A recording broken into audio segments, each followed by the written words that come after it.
Hi, everyone.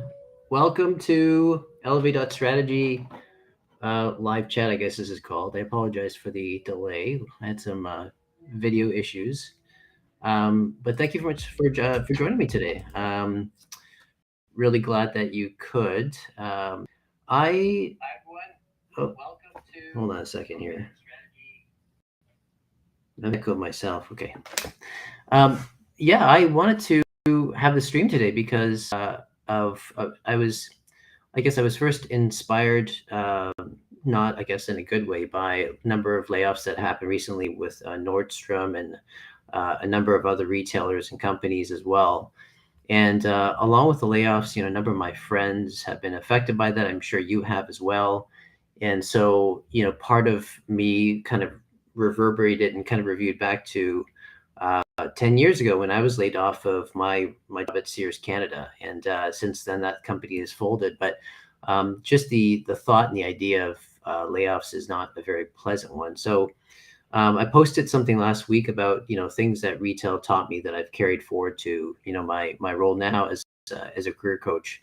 And I had a lot of feedback around, some people say, well, I completely agree with you in retail customer service. It is all about serving people and it's leadership through servanthood kind of a thing. And so upon reflection, I thought it would be good to kind of follow up with a video that kind of highlights kind of how I got through after I got transitioned out of Sears Canada. Now, for those of you who have seen my TEDx talk or kind of know me, you'll know that it wasn't the first time that I was laid off. And so, the experience behind that is very fresh in my mind. It was something that I knew the mechanics of, but you can never be prepared for something like that. So, but if you're here today, I'd love to get to know where you're from. If you can drop a note below, that'd be great. It's always great to see who is here and kind of who's tuning in. And of course, if you're post broadcast, if you have any questions at all, any thoughts, please feel free to reach out to me as well.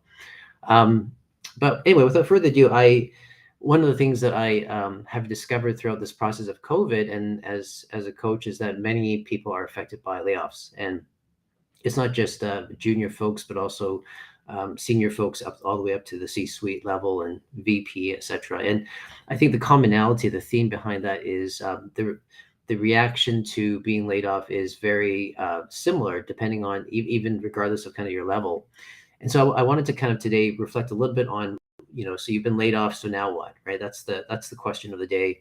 And the question of this discussion is, and then specifically speaking, outplacement kind of services and how they can benefit you as well. So why don't I get us started first? 10 years ago at Sears Canada, I was Associate VP of Retail Stores Operations. I was responsible for 150 stores across Canada.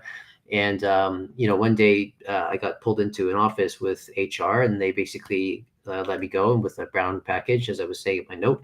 And it wasn't the pleasant experience, but they basically said, the company's not doing very well. We had to make some tough decisions. And so I was laid off. And so I left the company.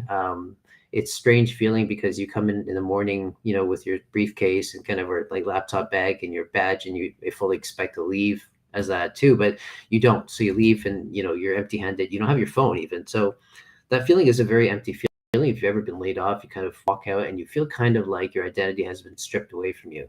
And so that began the journey of kind of discovering what it was that that I was really interested in, what I was fascinated about, and then maybe some reflection around what didn't go so well when I was working at Sears Canada. But anyway, again, drop a note below where you're from. We'd love to hear from you. I wanted to divide this sharing into a couple of sections. So what happens when layoff happens, right? So one of the things is just facing the reality of what's happened, right? So you kind of since then I've served as an outplacement coach for one of the largest companies in Canada as well. So what happens is you come out of the room and you kind of like feeling deflated, and if they provide outplacement service, there's someone there waiting for you. And there's to come in there and kind of provide some solace or comfort, whatever it is.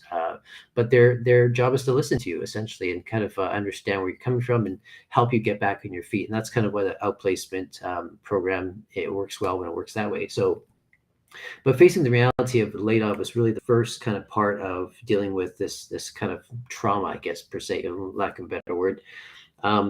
But a lot of what was said by the outplacement coach was very scripted, right? It was very obviously had been around the block before. They knew what they were doing, but it was intended to be very helpful, right? So things like how do you feel? We've got support for you, all kinds of different things, and feel free to reach out to us.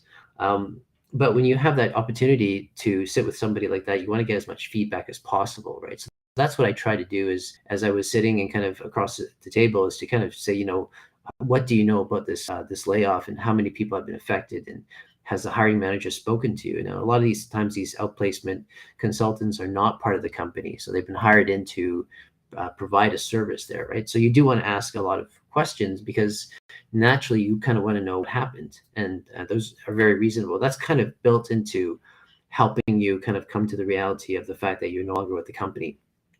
So often what happens is that, they take your laptop bag and kind of, in some cases, they even walk you to the door. And, it's a feeling of emptiness because you kind of walk down the aisle and you see your friends and colleagues there and they kind of all know what's happened before. So, and if you've ever been in that situation before, I'd love to hear about, what the feeling was like, kind of how did you get through that? What were some of the thoughts that came through your head? That's always very helpful for everyone else who's watching to kind of hear experiences like that. So, getting as much feedback as possible at the very beginning was the beginning of the journey of being real about the fact that you're no longer hired where you were before. The other thing I would say is, when you're laid off, is don't sign anything until you've read it, right? So, one of the tips that my friend always said to me was he always tried to make sure that there was a counter, some sort of lawyer who reviewed like documents that said, if you're no longer here, you can't work for a competitor, you can't do this or that, but you want to read it before you sign that, right? And oftentimes in our state of mind, where we are very disparate and kind of discouraged, we kind of feel that, we'll just sign anything, just get out of the room, right? But make sure that you don't do that. And that's kind of what I did too, is to step back and make sure that I read the document. And that document typically has, number of weeks of severance that they would pay you and everything else that they would cover as far as that. But they really want to quickly kind of get your signature because then they can move on and do the legal processes as well. And you can move on as well. But inevitably, make sure that you read it and get some guidance around and feedback around that. Some of the feelings that I felt when I was laid off, and maybe the common to some of you is anxiety, a sense of maybe guilt that maybe I didn't do as much as I could have. Maybe sort of thinking back to specific incidents that happened where, maybe I didn't kind of speak out as much as I could have, or maybe I ran a project differently. And this idea of just feeling like you're inadequate, right? That you're being laid off and you're inadequate. Something about you is just missing, and that's why you were laid off and not somebody else. And paranoia. So things like, well, why didn't my boss tell me this ahead of time? It came out of the blue. Why did it happen this way? And a little bit of betrayal, right? In the sense that if even if you knew that something was coming down the pipe, it was, why were they so kind of perhaps up to the point of layoff kind to me, or perhaps like, sort of there was no signature behind that around what was going to happen. So, so I think one of the other things is shame, right? And this idea that, what am I going to tell my loved ones? What am I going to tell my wife or my husband or whomever, or my family when I go back home? In some cases, the outplacement services, they actually provide a hotel or some sort of place that you can stay overnight and kind of decompress and think about it. And that's actually kind of a real thing. And people will go and stay somewhere and sort of think about like what the implications are before they can kind of see their family. And that's a great service to take advantage of if they have that. But I think part of the issue is that oftentimes we don't know how we're going to make this work. And so immediate things are finances, a lot of stuff going on, like the kids are, pirate school, whatever it is. And so how are we going to make ends meet? I think that's a very real feeling of finances. One of the things that I always caution my clients on when they're going through this process is it's very easy at some point to feel a lot of self-pity, right? That, why me, or woe is me, or, I did the best I could and I kind of put my best foot forward, but I was never appreciated. And the sense that you might be sort of a victim of the circumstance. And, while that may be true in some sense that you were kind of a target of, what had happened, the idea is that self-pity does not actually get you anywhere, right? It's not a positive feeling. It doesn't result in any positive activity or kind of actions or next steps sort of a thing. So that's one thing that you really want to make sure that you avoid. And this idea of inadequacy and self-doubt is a really big one too. So you don't want to go down these dark holes, because once you start thinking about the negative things about yourself and kind of what you can't do, your mind focuses on that, and you don't think about the horizon. You don't think about the possibilities that eventually will come. Now, I said something in my post which I think resonated with a lot of people, which is most people will get their careers back on track. There's no doubt about that. If you have a good education, if you have a good experience, you will get back on track. The problem is that in the meantime, what do you do, right? And what kind of an employee do you become? So if you start going down the path of being bitter, self-pitiful, self-doubt, kind of thinking of lacking confidence, when you get back into the workforce, you're not doing yourself a favor at all, bringing those feelings into the fold. So you want to make sure that you're guarding your mind to be able to be productive in how you process things, and make sure that you're not shortchanging yourself what you have done, and make sure that you don't sort of change your targets to hit a lower goal, right? So some people will doubt that they were even in that position, that that they were adequate for that they had the intellect for that. And so eventually what happens is that they will say, well, maybe I deserve more to be a director and not a VP, right? Or I'm so angry that I don't even think that I could take the role of VP, and maybe director level is kind of more right for myself. So all these kind of negative feelings are tempting to have when you're laid off. So now you've been laid off, so what? Well, so what sometimes is a feeling. And again, if any of you have had this experience before, would love to hear from you. I mean, this is a heavy topic, and I realize that as soon as I put it out there, you've been laid off, so what? No one wants to kind of say that they're going to be part of this podcast or whatever it is, nor are they going to say anything. So if you have a thought to share, kudos to you. I'd love to hear from you. I think the important thing is, as I was sharing in my TEDx talk 7 years ago, was that my point really was, your worth is not in what you can't do, and your worth is also not in what you can do. I think the point that I was trying to make is that just because you're good at something or really good at something that's not your identity. That's not who you are. And just because you can't do something, that also doesn't define who you are.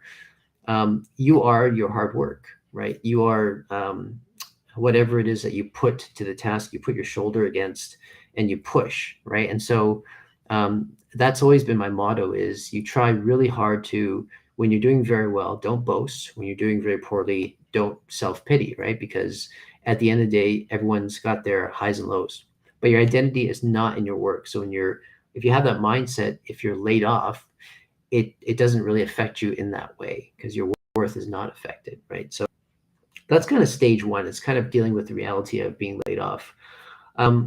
Usually, if you can get out of stage one, right, of that reality and kind of thing, you're ready for section two or stage two, which is developing a goal or developing a strategy, kind of, what's your go ahead. And at that point, it's really about taking control of your life, kind of moving forward and developing a game plan, right? So what's next for you, right? So I think the first thing really to do, even in this section, is to allow yourself to deal with your emotions and go through them. Really allow them to kind of work through you, and don't be afraid of stepping away from even these ideas of, in some sense, self-doubt, or kind of like being afraid of, concerned about what the finances are going to look like, because these things will come back inevitably to kind of haunt you if you don't deal with them. So I always say that give yourself some time to process, how it is that I'm feeling, maybe existentially. And, feelings are just as equally valid as facts in many cases. And no one can kind of pull that away from you. So allow yourself to face and deal with your emotions. Some people said that, being laid off is like the third most worst experience that someone can have in their life.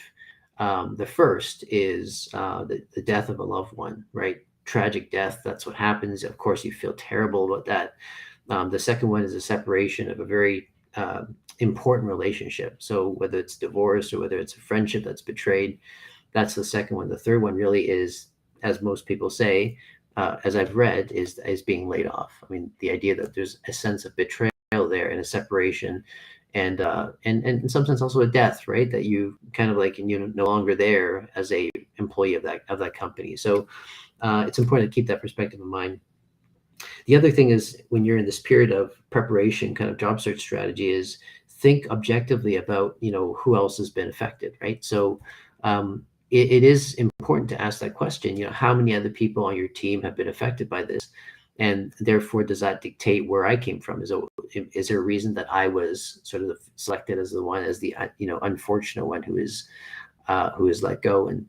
And when you think about objectively who was affected, then it helps guide you in your conversation, your strategy around, maybe you should avoid those particular areas because maybe there's just no need for them anymore.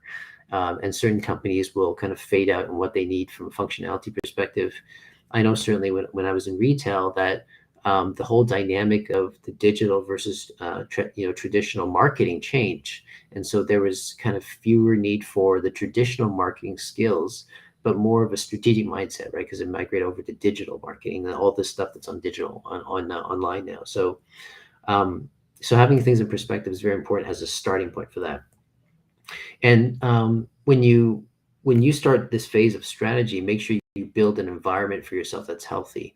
And what I mean by that is, after I was laid off from Sears, there was about 9 months that I was looking for work. And can you imagine? Can you imagine 9 months? Every morning you get up and you're going on this job boards. You're kind of talking to people on the phone, and you're kind of looking for opportunities. And every day it's the same thing, right? There's very few new jobs that come out every day, and maybe like once a week there'll be a couple of them that drop that make sense for you to apply to. But 9 months of that is a long time, and so it's an important part of your life to adapt to this by building yourself a healthy environment. And one of the things is to think about, it's bracing yourself for what's to come. In reality, some of my clients will say, "Well, I've just been laid off, and my expectation is to find something within the next 3 to 5 months." But in reality, that just doesn't happen. Most people will get something within 6 to 8 months, but it's a role that's not their level or really their preference. The people who really kind of find something that is in their niche and what they want to do is probably within a year. So you've got to brace yourself for that. It's a long haul, it's a marathon, it's not a sprint. And just because you laid off doesn't mean anything. But the point really is that it's going to be hard slog. And so I always say that it's a bit like guerrilla warfare, right? When you graduated from university or college, whatever it was, you didn't know what to do, right? You didn't know what the options were. You didn't know what roles there were. You just kind of stumbled your way into some sort of career.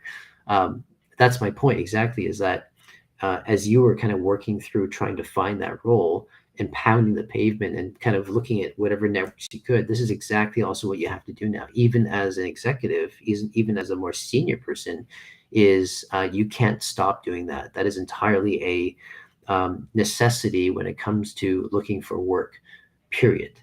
The reality is that there's a demand and supply issue, right? Is that the supply for roles is a lot fewer than demand there is. So you're fighting against a lot of people who are very qualified. I think it's also important, from building a healthy environment perspective, to um, set a set of ground rules for yourself. So what I mean by that is, think about, like, who are you going to tell about your situation, right? And why is that the case? And some people may just very quickly broadcast it because they think that it will help them find something, or they're just very transparent and kind of, they just want to get it out there. But if you're going to be strategic about who you tell, you think about kind of, well, does that impact the community that you're part of? If you tell somebody, that might kind of get out there, and if that's okay, that's great. But the plan is really around, like, who needs to know about this, and who can help me with this, right? So um, the idea is to be able to manage the communication around the messaging about what's happened to you, and kind of what you have to offer, what you're looking for next. There is a time and place, and I'll talk about that in networking, where you do broadcast it broadly, and you might use LinkedIn, you might use whatever means possible, but at that point you're ready to go because you've done the thinking, you've done the reflection, which I'll talk about in a second, and that's fine. It's fair game to do that. The other thing that's really important is that if you are laid off and you're in a period of transition looking for work, it's really important to set a schedule for yourself, just like you would if you were working full time in a company. And what I mean by that is, think about the 9 months, right? Think about 9 months for you. if I were to say to you, you don't have a job right now, but in 9 months you will, um, how would you start parsing that off, right? You've got to be able to put together a schedule for yourself so that you're not waking up at like 12 every day, kind of rolling out of bed and then sort of like looking at, ads and kind of your resume over and nauseum again. So what I did was really, when I talk about schedule, it's like scheduling a routine. So when I get up in the morning, I would say, I need to change out of my pajamas into work clothes, because that was my symbolic, psychological way of kind of moving into my full-time job now, which was looking for work. So you set for yourself, what is your schedule? What is your routine? I would try to mimic it as you would sort of a day in it working, right? And so for me, it was changing. It was having breakfast at the regular time. It was saying that every day I would be spending 4 hours online looking for work, looking for all kinds of opportunities. And then the rest of the day I'd be resting, or I'd be doing some stuff around the house. And then you stick to that, right? So every morning, 9 to 12 or 9 to 1, you're doing that, and have lunch, and then you spend the afternoon doing something else. And when you do that, you find that you have more confidence, because you're taking control of your life in a more stricter way. And so that helps you to have confidence that you know what you're doing, right? In many cases, you do know what you're doing, but without a routine there, it can sort of get, all over the place. You might decide to make your bed, right? That's something else that's very important for me, is making my bed. When I was without work, I needed to do that just to kind of feel that I was doing something complete there. Um, One thing I would challenge you is switching off social media. And, that's something that is distracting, right? It can induce envy. It can induce all kinds of strange behaviors when you are unemployed. At one point, when I was unemployed, I started to see dollar signs on top of people's heads that were imaginary. I started to think, as someone's walking down the road and they had a suit on, it's like, how did they get their job, right? He doesn't, or she doesn't look that brilliant. I didn't know what I was saying, but my point is that I was so desperate for a job that I started equating people with dollar signs, and how crazy is that, right? So social media has an effect on people, and I would challenge you to turn off Facebook, turn on Instagram, turn off that for maybe a month, and just kind of seclude yourself into a world of reflection, right? Where you're not being crowded in by like ideas and stuff like that, where they're just really not helpful for you at all. Um, yeah, so that's a very important part of that.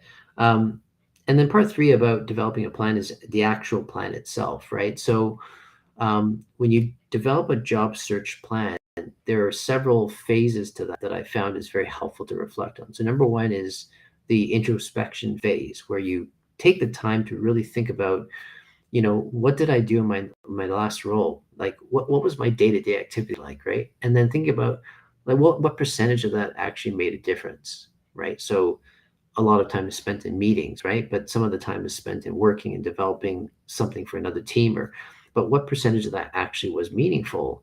And of the things that were meaningful, um, do I care about it being? Could it have been someone else doing it, or do I really enjoy doing that? It's a time of introspection where you can kind of think about like, what is my value that I have to add to business and to society, to community, and am I having the impact that I want to have? Sometimes if you are misaligned in a role where you don't really enjoy what you're doing and you're not really good at that, what happens is that even with knowing it subconsciously, you're going to perform less and not as well as you otherwise would, because your heart just isn't there, right? So this is a time, as you're laid off, to think about kind of what really means something to you, and how do you bring that forward to your next role, right? As you're looking for another job, again, you need to find ones that will incorporate what you care about. So introspection is about reflection on, something that's like a career versus a role. So a role might be that I'm a VP of, store operations, but a career is, well, I want to make a difference ultimately at the end of the day for the customer. I want to do something that is entirely about service, entirely about building capabilities, or the people the ability to do what they want to do with their lives. And then to identify, to learn, to articulate, to be very confident in what your value proposition is when you're telling people about not just what you do, but why you want to do it, that you've thought through that very carefully. Okay. Um, And how does this translate to a job? That's an important part of that. Eventually, you got to think about, well, how do I take my value and translate that to a specific position that I want to be in, right? So that's phase one. Phase two is about preparation. So once you've thought about introspection, about all that, the value stuff is the preparation phase of, writing, updating, refreshing your resume, your LinkedIn, all the tools that you need to kind of get out there. And that's the part where, you kind of do a lot of the work, right? The heavy lifting around getting someone to write for you, for a coach, or writing it yourself, whatever it may be, getting tips from YouTube, from whatever it is about how to, best represent yourself on social media. And that's kind of where you start preparing for that. And then a part of that preparation phase is that you're getting yourself out of your echo chamber. So an echo chamber is like you walking into a room and then closing the door behind you, and everything you say gets reverberated back to you. So you tell yourself that you're good at something, so you're good at something, right? You tell yourself that I'm not good at something, so you'll never be good at it, and that's kind of what you hear back. And in some cases, an echo chamber is silent, where you don't even know what questions to ask yourself, right? And breaking out of that echo chamber means getting someone else who maybe doesn't really know you to really challenge you to think about, well, what other questions have you not asked, right? Maybe you should think about, potentials in other areas. Um, and then the idea behind that is, you're looking at opportunities to maybe upskill or kind of, create sort of a self-improvement program for yourself.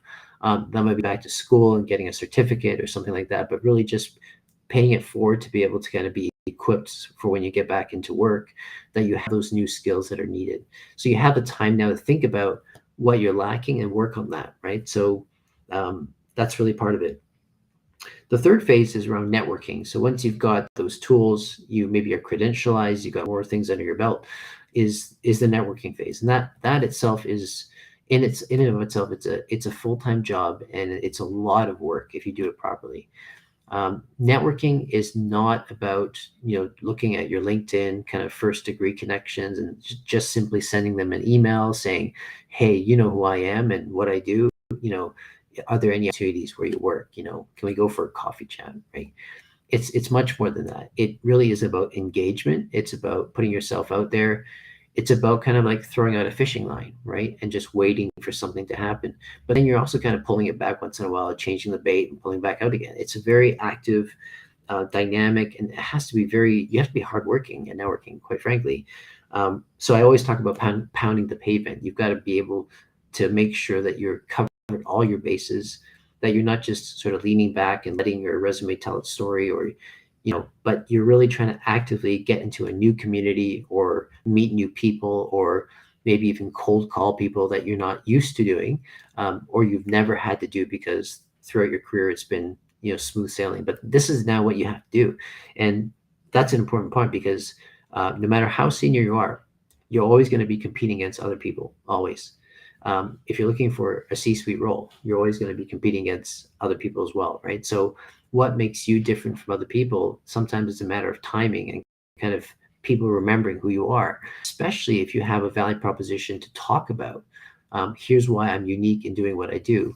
People will remember you that way, right? So when you're meeting people, it's also important to give back, right? So often what we'll think about is, can I get some time from you and have a coffee or something? But if you can identify some pain points that they have in their market and say, here's how I can help you with your work and make your burden a little bit less, that will have a lot more attractive factor to it than just saying, I want time from you, right? So identifying pain points and how you can be part of the solution is a really part of networking as well. I would say, seek out events. Now is the time to read a lot. All those emails that you used to delete, that kind of invited you to different seminars. Now is the time to don't delete them, read them, and then figure out which ones are worthwhile spending your time on, right? That's part of networking as well. Almost all my roles since years has always been, it just so happened that I'd be at the right person at the right time, and I was able to kind of catch the right person, and they had a role for me. And that was all about networking. And sometimes you're deliberate there, sometimes you're unintentionally there, but the point is that you're out there, right? And the other thing I would say is, don't be afraid of reaching for the top, right? So when I look for a job, I almost always look for the CEO and president of that company. and I almost always make that a priority, first of all, to reach out to them. But I don't reach out to them obviously with, can I grab a coffee with you? It's really about saying, hey, Mrs. or Ms., so and so, I come from this background. Here's what I've done. Here's what I love to do. And here's the kind of problem that I like solving. This is the kind of leader I am. And you have this problem, right? I'm sure that this is a problem for you. And I would love to be part of the solution. Now, I'm also reaching out to these people, John Smith, Jane Smith, etc. These are your VPs. You know them. I now know them. I'm trying to reach out to them as well, but I just wanted to give you a heads up. I'm in the pipeline. It's a very clever way of getting on people's radar, right? Is to reach for the top. And in some sense, when you get the interview, you can kind of drop a name saying that, well, I did reach out to so-and-so, and let them know that this is what I want to do. So it's a consistent alignment of what you have to offer from a value perspective. The other thing I would say is when you network, it's not just with people who can give you a job. It's also networking, getting back in touch with your mentors, right? People who have spoken into your life, who have had a say in kind of steering your career. It's a great opportunity to kind of connect with them again and update them and get some feedback from them about what they think your strengths may be, and sort of helping you to kind of figure that out.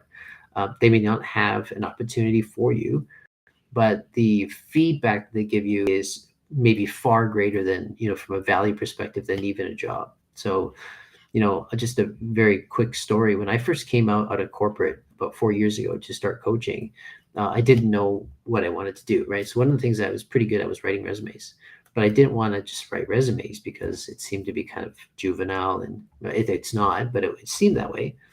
So I met up with someone who is a very public figure, and he was at that point not as developed in his publicity. But he said to me, what is it that you're good at, right?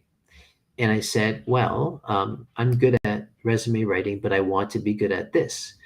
And he says, well, you have to start with what your strengths are, right? Don't be afraid of marketing yourself as a resume person, even though you want to do that in the end, because that's where you start. So when you are working with a mentor, that's the kind of perspective that they can provide you that no one else can. Now, the last thing I would want to say before I sign off is about outplacement services. Now, I've worked with a number of them because obviously I've been laid off. And I find that outplacement services can be a little scripted, but at the same time, the work belongs to you and it belongs to me. So we have to go out and make sure that we use all the resources that they provide for us. When I was doing outplacement servicing as a coach, I did that for a little while. I can give the candidate all kinds of tools, but unless they decide that they want to meet up, they want to do something with their career, I can't help them, right? So from an outplacement service, if you don't know what that is, it's typically a company or service that your company that you work for hires in to help you kind of transition out. Now, keep in mind, they're not recruiters, right? And their job is actually not to get you a job. It's to actually get you back on your feet so that you have confidence to get a job, right? So make sure that you understand that delineation of what their role is. But I would say, that utilize their networks, and usually they're quite connected, and ask them very specifically for certain things, right? So if you want to do a certain role and you want to get into a certain community, be very specific with your outplacement coach, and they can help you better that way, right? And they can give you a lot of resources. Use any of the assessment tools that they might have. Most of them have, some sort of Myers-Briggs equivalent, or they might even use Myers-Briggs. And make sure that you take them and you kind of find out some insights about yourself that might be helpful, right, as you apply for other jobs as well. And I would say also utilize their office space, right? And all the facilities that they have. A lot of these outplacement firms actually have things that mimic a corporate environment for you to use. You can go there and print stuff out, etc. It's not time to be lazy, right? You've got to go out and really sell yourself, and even if they're an outplacement service, use them to the fullest extent possible, because that's what they're there for. So I mean, that's in a nutshell. Hopefully that was helpful. But when you're looking for work, we as coaches, we tend to kind of segment things out and say, here's how you do LinkedIn, here's how you do resume, here's how you prepare for an interview. But the end-to-end piece is really there. It's a fun job, and it requires actually its own set of skills. But now is the time to kind of pull them all out, pull out the stops, because frankly, what have you got to lose, right? You're not working right now.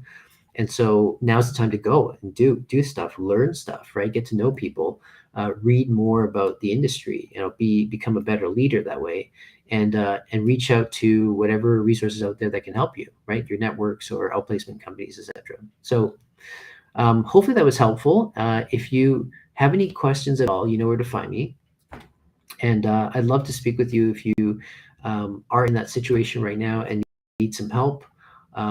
Again, my heart went out to all these people who were laid off, and many, many thousands of them that don't have jobs now, and they have to kind of start from where they are, right, and go forward from there. So I don't pity them, because self-pity doesn't help, remember, but I do feel that we can help them, right, as obligation, as a community, if you are working to help those who are not working right now. So in any case, hopefully that was helpful. That was my kind of random Friday thought process. And again, any comments or thoughts, please feel free to let me know. All right. Until next time, take care.